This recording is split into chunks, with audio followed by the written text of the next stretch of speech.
Hi! Welcome to this part of my review featuring Luxus's guide to Kitsadria. If you haven't seen the other parts of my review, featuring this guide to the Kitsadria species, please check out the playlist in the description below. This time we are going to talk about the Inscriptor, specifically the archetypes.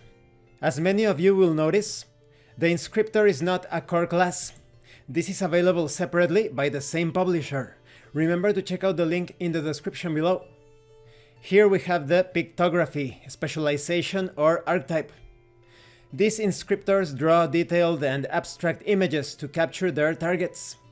Erring on the side of artistic and interpretive, their craft allows them to move beyond the limitations of language to invoke physical characteristics and more visual effects. They are in constant communication with a being known as the Etsketch.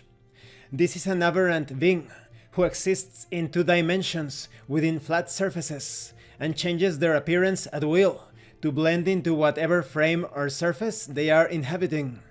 The Etsketch's primary means of communication is through changing its appearance into a variety of images, and it seldom ever speaks. This archetype has features such as fine details.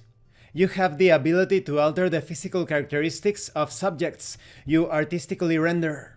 You can cast Alter Self and Disguise Self at will. When you cast Alter Self, you can spend a narrative twist to target a number of willing creatures within 30 feet of you, equal to your proficiency bonus, who benefit from the spell in the same way you do. You also have Visual Reference. When you see a creature cast a spell, you can use your reaction to quickly create a visual representation of that spell's effects.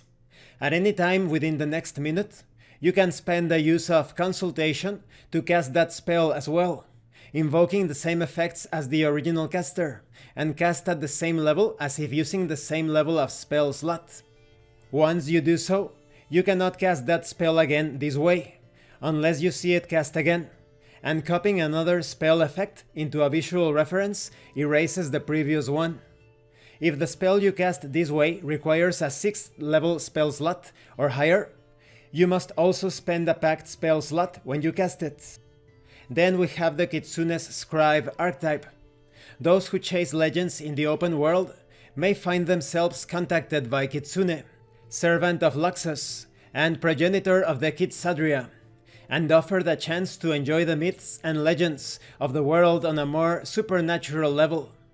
These inscriptors were those who valued the truth of nature above the second-hand recorded knowledge of civilization, and left to make their own records in the wide world.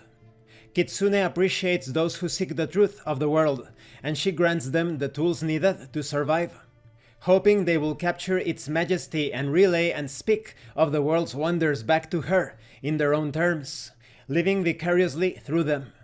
You have features such as boundless speed. When you take the dash or disengage action, your movement speed doubles until the end of your turn, including the movement you have already taken. You also have Nine-Tailed Manifestation. You may invoke Kitsune's divine power directly as an action, summoning a spectral 9-tailed fox the size of a horse to watch over and empower you for 1 minute. During this time, you obtain various benefits such as being under the effects of freedom of movement. Creatures cannot gain any benefit from attacking you while hiding or while invisible. By riding the spectral fox, your movement speed increases to 60 feet, and these are just some of the benefits. This concludes this part of the review. In the next part we are going to talk about the Magus archetypes. There are many other features. I just gave you a small sample of the things that you can do. In the case of pictography, your character is going to be quite flexible. At higher levels, you can create these powerful pocket dimension sort of spaces that grant you many benefits related to hit points, spells that you can use now that normally you wouldn't be able to cast and such. When it comes to Kitsune's Scribe, you're a bit more focused on exploration, perception, hitting and moving, a sort of skirmisher character. I would say that Kitsune's Scribe is a bit easier to use when compared to pictography, but it is less flexible at the same time. thank you for watching this part of the review, and thank you for your likes and your comments.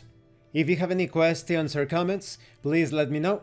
And thank you so much to those of you that are going the extra mile to support the channel. If anyone else wishes to further support the channel, the information on how to do that will be in the description below. Once again, thank you, and see you later.